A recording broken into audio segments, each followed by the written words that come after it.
Hello my dear friends, welcome back to UPSC with Shyam sir. నేను Shyam sir మాట్లాడుతున్నాను. Editorial అనాలిసిస్లోకి వెళ్దాం. చాలా ఇంపార్టెంట్ ఆర్టికల్ వచ్చింది. అక్టోబర్ 16th హిందూ న్యూస్ పేపర్లో ఆర్టికల్ నెంబర్ 1. చాలా ఈజీగా ఉంటుంది, కానీ కొంతమందికి ఈ ఆర్టికల్ అర్థం కావడం కష్టంగా అనిపిస్తుంది. 2 రీజన్స్ ఉన్నాయి.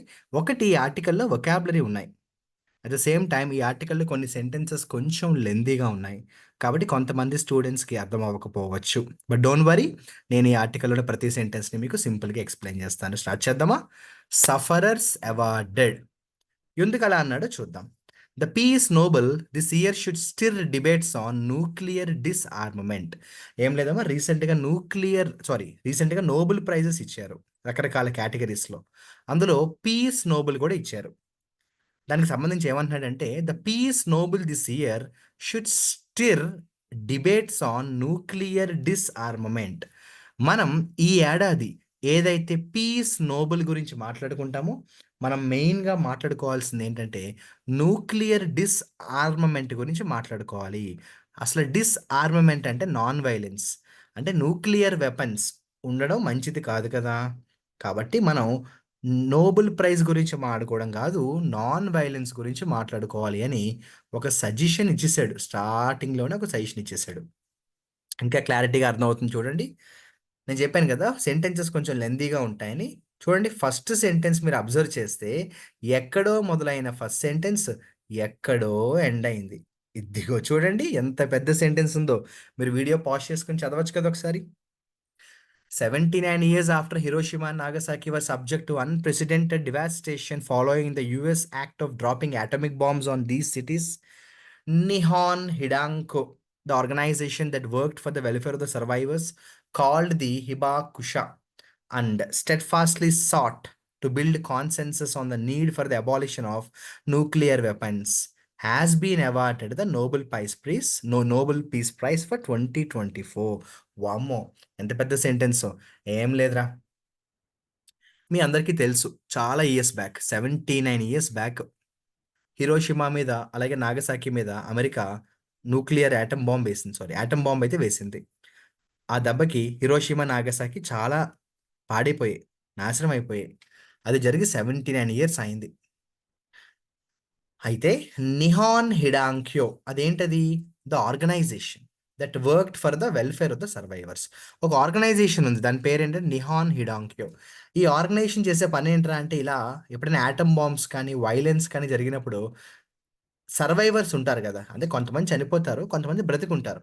అలా బ్రతుకున్న వాళ్ళ కోసం వాళ్ళకి సపోర్ట్ చేయడానికి ఆర్గనైజేషన్ పనిచేస్తుంది అనమాట. Called the Hibakusha and steadfastly sought to build consensus on the need for abolition.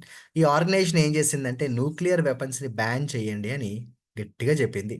Has been awarded the Nobel praise.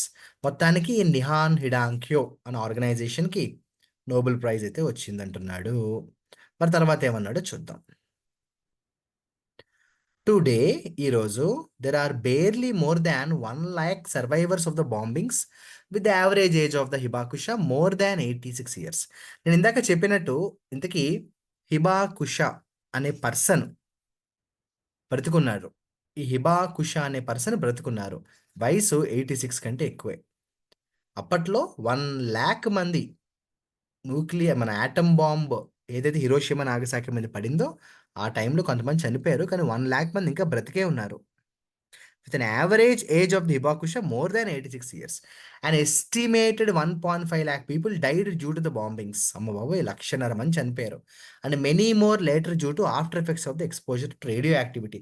కొంతమంది వెంటనే చనిపోతే, కొంతమంది తర్వాత స్లోగా చనిపోయారు. ఆ రేడియో యాక్టివిటీ కెమికల్స్ అన్ని కూడా స్లోగా వాళ్ళందరినీ చంపేసింది. The horrors of the atomic bombings and inaction by the post-war government, largely due to US censorship of news of the suffering of the Hibakusha, crystallized in the formation of the Hidankyo, which lobbied and agitated for medical and welfare benefits to the Hibakusha and took a steadfast position against atomic weapons. So బేసికల్గా నేను చెప్పినట్టు హిబాకుషా అనేది ఒక పర్సన్కి మనం use చేయము. Japanese లాంగ్వేజ్లో హిబాకుషా అంటే ఏంటంటే, ఎవరైతే యాటమ్ బాంబు పడిన తర్వాత కూడా చనిపోకుండా బ్రతుకున్నారో సర్వైవర్స్ అంటాం. లేదా బాధితులు విక్టిమ్స్ అంటాం. వాళ్ళందరినీ కూడా హిబాకుష అని అంటామనమాట. సో, ఇప్పుడు వీడి సెంటెన్స్‌లో ఏం చెప్తున్నాడంటే చూడండి. The horrors of the atomic bombings and inaction by the post war governments. ఆ యాటమ్ బాంబ్ ఏదైతే వాళ్ళు వేశారో అది చాలా భయంకరమైన ఒక ఫియర్ కాజ్ చేసింది. సరే ఇంతకీ దాని తర్వాత గవర్నమెంట్స్ ఏమైనా చేశాయి అంటే ఏం చేయలేదు. ఇనాక్షన్ అంటే గవర్నమెంట్ ఏ యాక్షన్ తీసుకోలేదు. ఎందుకు? Largely due to the US censorship of news of the suffering of the Hibakusha. So ఏం చేసిందంటే హిబాకుష వాళ్ళు ఎలా ఉన్నారు? అంటే ఆ విక్టిమ్స్ ఎలా ఉన్నారు? వాళ్ళ పరిస్థితి ఏంటి? అసలు ఎంతమంది ఉన్నారు? వాళ్ళ గురించి అసలు న్యూసే రాకుండా సెన్సార్‌షిప్ చేసింది మన America. Crystallized in the formation of Hidankyo. అలా చాలామంది విక్టిమ్స్ ఉన్నారు. వాళ్ళందరిని చూసి ఒక ఆర్గనైజేషన్ ఫార్మ్ అయింది Hidankyo. Which lobbied and agitated for medical and welfare benefits. So, ఆ హిడాంకుషకి సంబంధించిన ఎవరైతే విక్టిమ్స్ ఉన్నారో, మొత్తానికి దానికి సంబంధించి కొంతమంది ఏంటంటే ఒక ఆర్గనైజేషన్ లాగా ఫార్మ్ చేసుకున్నారు. దాని పేరే హిడాంక్యో.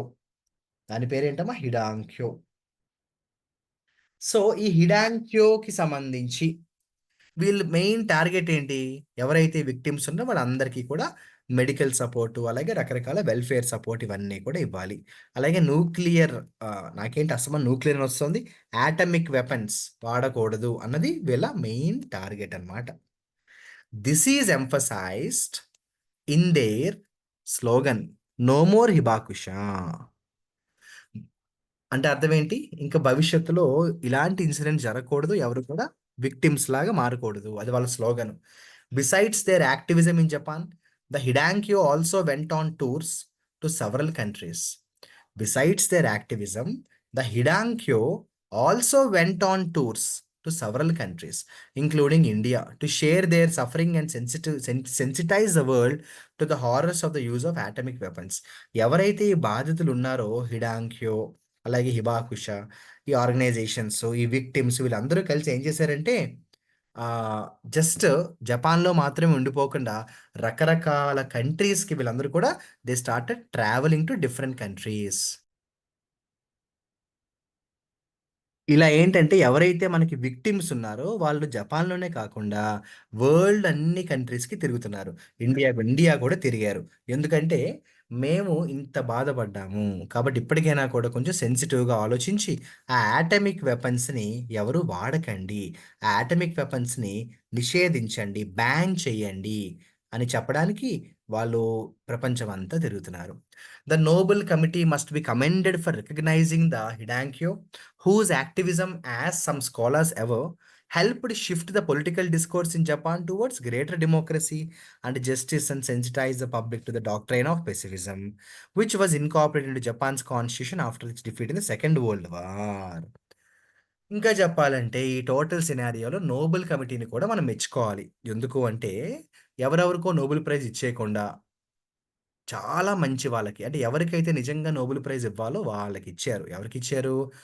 ఆ యాటమ్ బాంబ్స్ పడినప్పుడు విక్టిమ్స్‌గా ఎవరైతే ఉన్నారో, విక్టిమ్స్‌గా ఎవరైతే ఉన్నారో వాళ్ళకి నోబెల్ ప్రైజ్ ఇచ్చారు. వాళ్ళకి నోబెల్ ప్రైజ్ ఇచ్చారు. అలా వాళ్ళకి నోబెల్ ప్రైజ్ ఇవ్వడం వల్ల బేసికల్‌గా జరిగిందేంటి? జపాన్‌లో నిజంగా సిట్యుయేషన్ అందరికి ఇంకా బాగా అర్థమైంది. దానికి తోడు అసలు అప్పట్లోనే ఈ యాటమ్ బాంబ్స్ పడిన తర్వాత జపాన్ యొక్క పొలిటికల్ డిస్కోర్స్ మొత్తం మారిపోయింది. గ్రేటర్ డెమోక్రసీ మొదలైంది జపాన్‌లో. జస్టిస్ మొదలైంది జపాన్‌లో. నిజం చెప్పాలంటే డాక్ట్రైన్ ఆఫ్ పెసిఫిజం కూడా మొదలుపెట్టారు జపాన్‌లో. అంటే పెసిఫిజం అంటే గొడవలు వద్దు అని. ఇది జపాన్ రాజ్యాంగంలోనే రాసేసుకున్నారు మన వాళ్ళు. జపాన్ వాళ్ళు. మరీ ముఖ్యంగా సెకండ్ వరల్డ్ వార్‌లో జపాను ఓడిపోయింది. అప్పుడు జపాన్ వాళ్ళు ఏం చేశారంటే ఇంక ఎట్టి పరిస్థితుల్లో మనం ఇలా చేయకూడదని నాన్ వయలెన్స్‌ని వాళ్ళు ఎలా అయితే ఇండియా చూడండి నాన్ వయలెన్స్ అంటామో వాళ్ళు కూడా వాళ్ళ కాన్స్టిట్యూషన్‌లోనే రాసేసుకున్నారు. మీరొక జోక్ చూసారా? ఫస్ట్ పారాగ్రాఫ్ కంప్లీట్ అయిపోయింది. కానీ ఫస్ట్ పారాగ్రాఫ్‌లో సెంటెన్సెస్ ఇప్పటిదాకా 4 సెంటెన్సెసే ఉన్నాయి. అంత పెద్ద పెద్ద సెంటెన్సెస్ ఉన్నాయి. ఒకసారి వీడు ఏం చెప్పాడో చూస్తే, హిరోషిమా, నాగసాకి మీద యాటమ్ బాంబ్ పడి 79 ఇయర్స్ అయింది. యాటమ్ బాంబ్ పడిన తర్వాత చాలా మంది చనిపోయారు. 1,500,000 మంది కంటే ఎక్కువ చనిపోయారు. కొంతమంది ఏంటంటే విక్టిమ్స్‌గా మిగిలిపోయారు. ఎవరైతే విక్టిమ్స్‌గా మిగిలిపోయారో వాళ్ళని ఏమంటున్నాం మనం? వాళ్ళందరూ కూడా నిహాన్ హిడాంక్యో అనే ఆర్గనైజేషన్ వాళ్ళ కోసం పనిచేయడం మొదలుపెట్టింది. అదేవిధంగా హిడాంకో అంటే విక్టిమ్స్ వాళ్ళకి న్యూక్లియర్ వెపన్స్ బ్యాన్ చేయాలి అని వాళ్ళు ఇండియాలోనే కాదు అన్ని కంట్రీస్ తిరుగుతూ అవేర్‌నెస్‌ని క్రియేట్ చేస్తున్నారు. ఈ హిబా కుషా అనే వాళ్ళు ఎవరైతే ఉన్నారో విక్టిమ్స్ వాళ్ళు వాళ్ళకి ఆ ఆర్గనైజేషన్ అన్ని రకాలుగా సపోర్ట్ చేస్తుంది. ఏదేమైనా కూడా నోబెల్ కమిటీని మనం ఈ విషయంలో మెచ్చుకోవాలి. కరెక్ట్ పీపుల్‌కి ఎవరికైతే నోబెల్ ప్రైజ్ ఇవ్వాలో, ఎవరినైతే గౌరవించాలో నిజంగా మనం వాళ్ళని కరెక్ట్‌గా మనం గౌరవించుకున్నాము అంటున్నాడు. నెక్స్ట్ అయినా గూడా despite the activism of anti war organisation and social movements. In these, the selflessness of the Hidankyo and the fact that they were direct sufferers of the use of atomic weapons stand out. Nuclear states continue to deploy weapons in their arsenal and use them for saber rattling. అయితే జపాన్‌లో ఇన్ని organisations, ఇంతమంది బాధితులు, ఇన్ని రకాలుగా non వైలెన్స్‌ని encourage చేస్తూ, వైలెన్స్‌ని తగ్గించడానికి try చేస్తుంటే కూడా, ఇంకా జపాన్‌లో మిలిటరీ వెపన్స్ కనిపిస్తూనే ఉన్నాయి. ఇంకా జపాన్‌లో వైలెన్స్ కనిపిస్తూనే ఉంది. ఇంకా జపాన్‌లో యాటమిక్ వెపన్స్ తయారు చేస్తూనే ఉన్నారు. మనుషులు మారరు అంటాడు గదా! ఏదో సినిమాలో రీసెంట్‌గా 'కల్కి' సినిమాలో అనుకుంటా కమల్ హాసన్ అంటాడే మీరు మారర్రా అంటాడు కదా! అలాగా ఇన్ని ప్రాబ్లమ్స్ ఫేస్ చేసినా ఇంకా మన వాళ్ళు చేసిన మిస్టేకే మళ్ళీ చేస్తున్నారు. A case in point is Russia's recent and unambiguous statement that it will not hesitate to use its nuclear weapons to retaliate against conventional attack and its use of the threat to brazenly prolong its invasion of Ukraine. Japan పరిస్థితి ఇలా ఉంటే దానికి తోడు Russia లాంటి దేశాలు సిగ్గు లేకుండా, భయం లేకుండా, మొహమాటం లేకుండా మేము న్యూక్లియర్ వెపన్స్ వాడతాము. బరాబర్ వాడతాము. మా ఇష్టం. ఉక్రెయిన్ విషయంలో మేము నాన్ వైలెన్స్ కాదు, వైలెన్స్‌గానే బిహేవ్ చేస్తాము. మా ఇష్టం. లాంటి రాంగ్ స్టేట్మెంట్స్‌ని పాస్ చేస్తే ఏం చేయాలి అంటున్నాడు. There is also the fact that countries such as Israel have surreptitiously acquired nuclear weapons, leading to a nuclear arms race in volatile regions such as West Asia. ఇక Japan సంగతి చూసాము, Russia సంగతి చూసాము. Israel లాంటి దేశాలు ఏం చేస్తున్నాయిరా అంటే మరీ రష్యాలాగా ఓపెన్‌గా గాకుండా సీక్రెట్‌గా న్యూక్లియర్ వెపన్స్‌ని తయారు చేస్తున్నాయి. వెస్ట్ ఏషియా మీద అటాక్ చేయడానికి. అంటే leading to a nuclear arms race in volatile regions. అసలే వెస్ట్ ఏషియాలో చాలా సెన్సిటివ్ కంట్రీస్ ఉన్నాయి. అలాంటి సెన్సిటివ్ కంట్రీస్ ఉన్న టైంలో ఇజ్రాయిల్ సీక్రెట్‌గా న్యూక్లియర్ వెపన్స్‌ని తయారు చేసుకుంటోంది. ఇంకా బాధపడాలి. Existing mechanisms for nuclear non proliferation also seem to be vitiated by geopolitics. Even as the nuclear powers have shown little appetite for serious disarmament. ఇదే సినారియో కంటిన్యూ అయితే ఖచ్చితంగా ఏమవుతుంది అంటే వైలెన్స్ తగ్గదు.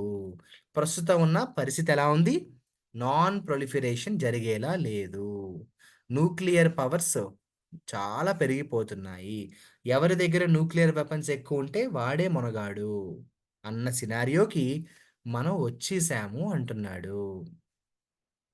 Against such a sad reality, the recognition for the Hidankyo, whose Hibakusha members are in the evening of their lives, should at least remind the world yet again about the horrors of the atomic bomb attack and stir a debate on the meaningful nuclear disarmament. ప్రపంచమంతా ఇంత వైలెంట్‌గా behave చేస్తున్నారు. Russia ఏమో ఓపెన్‌గా వైలెన్స్‌ని encourage చేస్తోంది. Israel లాంటి countries ఏమో ఇండైరెక్ట్‌గా, సీక్రెట్‌గా వైలెన్స్ ఎంకరేజ్ చేస్తున్నాయి. ఈ టైంలో మన ఏదైతే నోబెల్ ప్రైజ్ ఇచ్చే కమిటీ ఉంటుందో, వాళ్ళు ఈ టైంలో యాటమిక్ బాంబ్ విక్టిమ్స్‌గా ఉన్న ఈ హిబకుష వాళ్ళకి, లేదంటే హిడాన్ క్యో అనే ఆర్గనైజేషన్ వాళ్ళకి ఈ నోబెల్ ప్రైజ్ ఇవ్వడం చాలా మంచిది. అట్‌లీస్ట్ ఇప్పుడైనా కూడా ప్రపంచంలో ఉన్న మేధావులందరూ కూర్చొని మాట్లాడి, ఆలోచించుకొని నోబెల్ ప్రైజ్ గురించి గాదు మనం మాట్లాడుకోవాల్సింది. నాన్ వయలెన్స్‌ని ఎంకరేజ్ చేయాలి. వయలెన్స్‌ని తగ్గించాలి అన్నాడు. Beautiful article. నేనైతే ఈ ఆర్టికల్‌ని థరోగా ఎంజాయ్ చేశాను చదివేటప్పుడు. ఎందుకంటే నాకు లెంథీ సెంటెన్సెస్ ఉంటేనే చాలా ఇంట్రెస్టింగ్‌గా ఉంటుందనమాట. ఎందుకంటే చిన్న చిన్న సెంటెన్సెస్ ఉంటే మామూలుగానే ఉంటుంది. లెంథీ సెంటెన్సెస్ ఉంటే ఛాలెంజింగ్‌గా ఉంటుంది. మీరు చూడండి ఈ ఆర్టికల్ చాలా సెంటెన్సెస్ వరకు అన్నీ లెంథీ సెంటెన్సెస్ ఉన్నాయి. కరెక్ట్‌గా కౌంట్ చేస్తే ఈ ఆర్టికల్‌లో 10, 15 సెంటెన్సెస్ కూడా లేవు. ఉన్నవన్నీ కూడా పెద్ద సెంటెన్సెస్ ఉన్నాయి. 3 ముక్కల్లో ఈ ఆర్టికల్ చెప్తాను. రీసెంట్‌గా పీస్ నోబెల్ అనౌన్స్ చేశారు. అప్పట్లో హిరోషిమా, నాగసాకి మీద అమెరికా యాటమ్ బాంబ్ వేసినప్పుడు బాధితులు కొంతమంది చనిపోకుండా బతికున్నారు. వాళ్ళకి నోబెల్ ప్రైజ్ ఇచ్చారు. కాబట్టి ఈ టైంలో నోబెల్ కమిటీ వాళ్ళు ఇలాంటి డెసిషన్ తీసుకోవడం చాలా మంచి న్యూస్. ఎందుకంటే నాన్ వయలెన్స్‌ని ఎంకరేజ్ చేసినట్టు. కానీ రష్యా, ఇజ్రాయెల్ లాంటి కంట్రీస్ చూస్తుంటే మాత్రం వయలెన్స్‌ని ఎంకరేజ్ చేస్తున్నాయి. కాబట్టి బాధ కలుగుతోంది. అట్‌లీస్ట్ ఇప్పుడైనా కూడా మనందరం కూడా నాన్ వయలెన్స్ గురించి మాట్లాడుకోవడం అవసరం అని అంటున్నాడు. It is a beautiful sentence my dear friends. Beautiful article. మీరు కూడా ఒక్కసారి ఆర్టికల్ చదవండి. నేను మన UPSC with Shyam sir Telegram ఛానల్‌లో ఈ ఆర్టికల్‌ని అప్‌లోడ్ చేస్తాను. అండ్ డౌన్‌లోడ్ చేసుకొని హ్యాపీగా చదవండి. అలాగే మనం చేస్తున్న editorial analysis series daily follow అవ్వండి. అండ్ మీ ఫీడ్‌బ్యాక్‌ని కూడా కామెంట్ సెక్షన్‌లో నాతో షేర్ చేసుకోండి. All the best.